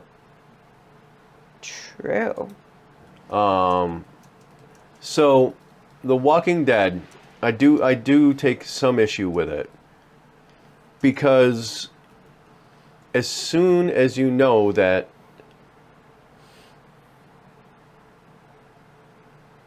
I just let out the loudest braying laugh when you said the Walking Dead folks are terrible. They all are. Like, I have been, and I can honest to God speak from personal experience here. I have been in disaster zones. people didn't immediately form gangs and start hunting each other for sport. Yeah. Now, there were people doing terrible things, but they were such a significant minority that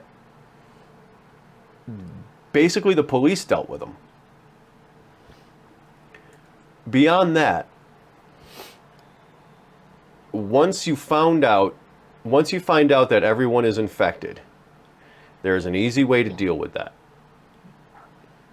They die, you shoot them in the head. It becomes a part of the death ritual. Yeah. Just like during the Black Death, bring out your dead became part of the death ritual. Mm-hmm. You know, it became a part of life. And people went on with their lives. It's similar to the traditions with like the Strigoi in Eastern Europe. Exactly. If you suspect that this person is going to turn into a vampire, you stake them through the heart in their coffin. And you send them on their way. Yeah. Like masks during COVID. Yeah. Or, you know, any number of other examples of complete social upheaval, and then people going, well, we can solve this by doing this one thing and just make it part of how it goes. This person flatlines, you put a bullet in them. Mm-hmm. So that would become the norm, and people would go on with their lives. Yes, there would be issues with like the power grid and communications and all of that stuff, and you would have roving gangs. But you would also have a lot of people, a significant number of people, who wouldn't allow that. It would turn into basically an Old West society. You want to come into town, you give up your guns. Yeah. You know, that kind of stuff. The babies, don't even get me started on that. That was unnecessary.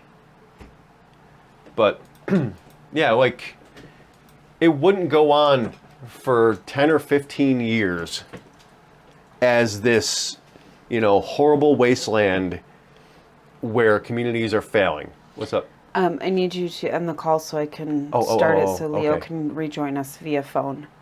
Righto, on it. There we go. All right.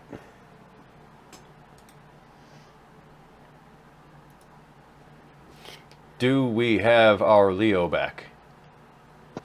Can you hear me? I can't even tell. Yeah, we can hear you. Okay, fabulous. My phone's a lot louder than my laptop. Oh. You're doing good. Yeah, you sound fine on this end, just so you know. Oh, good. We were talking about, we got on a why Nick doesn't like The Walking Dead spree while you were gone. Oh, gotcha. And, well, I have sociological issues with it. Yeah. The fact that, hey, do you know the show? Very vaguely. I don't I think I've seen more than like a half episode. Okay, well, That's more than I've seen. At a certain point, you find out that everyone is infected with this virus that turns them into zombies. Everyone in the world is. Gotcha. And my argument would be that just like, you know, people changing their death rituals during plagues, people would change their death rituals and they go on with their lives. Yeah. This is the new normal. This is the new normal, and they would go on with their lives. There wouldn't be like every city might be a walled encampment because there would be people who died outside of human intervention. Mm-hmm. You find it out in season 1 when they're at the CDC. Also, the CDC does not have a program to blow up its own fucking building if there's a viral outbreak. By the way, I've been to the CDC. I love that you whisper he would know, and we're just giving no context. Yeah, I mean. The Smithsonian, however, does have a... No, it doesn't. Smithsonian barely has fire alarms. The castle, not the museums. The museums are very well protected. But anyway, I did some work with the Smithsonian years and years ago. But... So, you know, they find out that everyone is infected and everyone, when they die, will become a zombie. Well, they'd change their death rituals. It wouldn't just be like armed gangs of cannibals chasing each other around. Like you knowing surprises any of us, Friday. Yeah, that's true. I have had what some might call a checkered employment history. But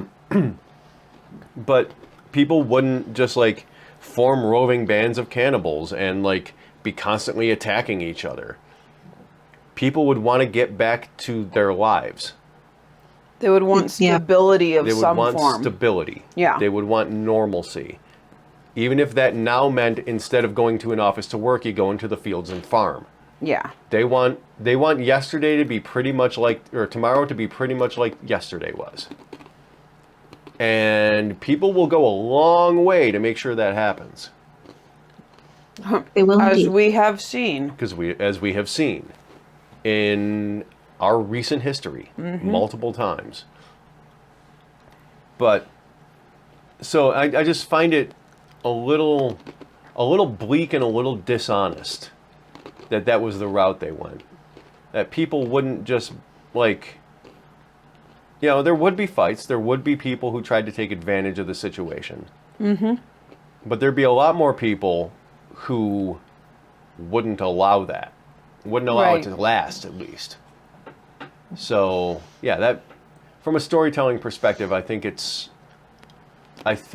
they stretched the metaphor a bit, or no, not even a bit, way too thin. So, yeah, that was all. Leo, you managed to get out of the show for 10 minutes. It was an accident. My laptop literally just froze up on me. I know. It was You're good. Celosia told us. It happens. It has happened to me while I've been streaming. Yeah. And you just go, fuck, fuck, fuck, fuck. Pretty much. Yeah. Well, do you have anything else you'd like to talk about? I'm mostly just sitting here hoping my phone battery holds out for 15 minutes. Well, how about we save you the trouble? So I think we've pretty much hit a good point. I think we've covered most, if not a lot of things. Oh, and then Friday asks a question. Do you have a go-to favorite author? Oh, I have a lot of them, and honestly, it's sort of dependent on my mood. Do like a lot of like rotates. the big, but honestly, I'll go to a lot of the small press people too. Like I just found those horror authors I like, so a lot of Haley Piper and a few other ones, and then of course me over here, I read a lot of fan fiction. So whatever I'm just in the mood for, I just go look for it. Yeah. Because I listen to audiobooks a lot at work, I tend to go with the ones that I know well enough that I can pay half attention to because I'm at work. So Yep. it's a lot of Terry Pratchett and what is his first name? Oh, of course, I immediately go to look it up and remember it. Andy Weir, who wrote The Martian. Oh, gotcha. And a lot of my classic favorites like Jules Verne and... He was listening to The Shadow, the old and The radio Shadow drama. Radio drama. And Journey into Space, which is another old radio drama. Which we learned from Shadow that blue coal is America's finest hard anthracite coal. If you guys ever hear me like reference blue coal, it's because they were the sponsor of The Shadow for like 5 years, and the version I have of the show, they left the commercials in. So I kept hearing all about blue coal, America's finest hard anthracite coal for home and industrial use. I know all about blue coal. Oh, that's funny. But so a lot of, and like Arthur Conan Doyle is another one I go to a lot. And some Edgar Allan Poe, although it's hard to find a good reading of Edgar Allan Poe where the narrator isn't chewing the scenery. Yeah. So, you know, that maybe I'll do that one day. Yeah. Maybe I'll do audio versions of like The Mask of the Red Death. Ooh. That could be a fun one. It was good. I am going to be doing a Halloween-esque theme on my podcast next month, and I'm going to read The Cask of Amontillado. Thursday next series, Toast is a sponsor. I don't know that one, actually. You'll have to jump into the Discord and share that with us. Have you, out of my own curiosity, before we head out, Have you gotten into audiobooks or like audio dramas in the podcast format at all, Leo? Not in the podcast format, honestly. When I was a lot younger, before we even had a TV, my family would listen to a lot of radio dramas. But that was sort of the last time I really got into anything audio, and mostly now it's reading either ebooks or physical books. I mean, I grew up with a TV, but we would listen to like radio shows on long drives and stuff like that. And that's kind of what got me into them to start with. I honestly think, and I can give you a list. They are having a major renaissance right now. Not just us, but like a lot of. We would like to be part of it. Yeah, we are part of it. We are part of it. But there are people doing some amazing things with audio dramas right now. So, That's what I've heard. Yeah, I'll give you a few. I'll give you a list of a few on Discord. I'll list some of my favorites that I've discovered, and I invite everybody to share their favorites. Please do. If they have them. And because, I mean, on top of everything else, they're free. Yeah. They're free. They're podcasts. So, you can give it a try and not feel like you wasted money investing in Disney Plus. You know? So I think this would be... Oh, Napoleon's here. Hello, Napoleon. Hello, Napoleon. How long have you been lurking this week? Napoleon is a regular way back from my early days of gaming streams. And he will lurk and just pop up and let us know he Randomly was here at the very end of the stream. Yeah. That's me, though. I lurk everywhere in my Discords. I'm like, I read everything, but I never talk.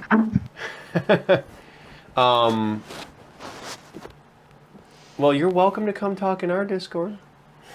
You just had to send me a link. Oh, I will. we will get that taken care of at the end of the shoe. Woohoo. It's going to be really big shoe.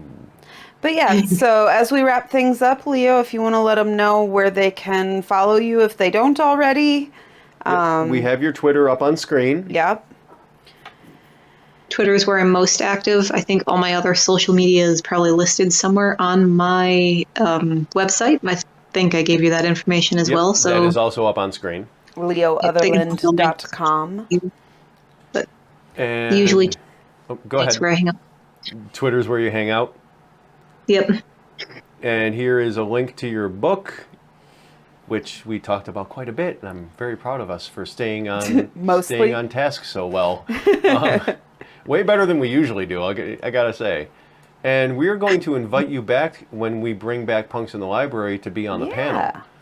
Because it's way That sounds more, fun. it's not so much directed at like learning writing or talking about like specific writing stuff. It's just writers talking to each other. Yeah. So, That's fun.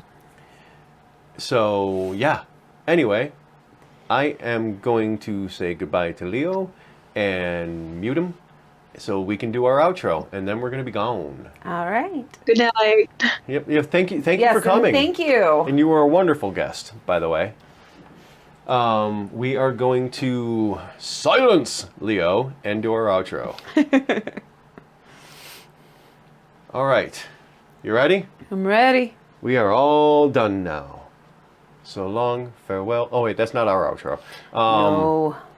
So, thank you guys all very much for coming out. Thank you for hanging out. If you're new and you enjoyed the show, feel free to give us a follow. We do this show every week, every Sunday. We've missed like 2 in like 6 months. Yeah, we've actually been doing pretty darn good with this one. And yeah, we've been doing really good with this one. And we talk about writing. We're going to be regularly having authors come in, maybe once a month, to and start. talk about their genre, their type of writing, what they do, to kind of share information and share knowledge and, do what this show is built for, which is support each other. Yep. So, yeah, once again, if you're new here and you enjoyed it, feel free to give a follow. And don't forget to follow Leo at Leo Otherland on Twitter and leootherland.com. And book link is in the chat. So, that's going to be all from us for now. Well, and until next time, take care of yourselves. Take care of each other. And we'll talk to you guys later. Bye-bye. Bye-bye.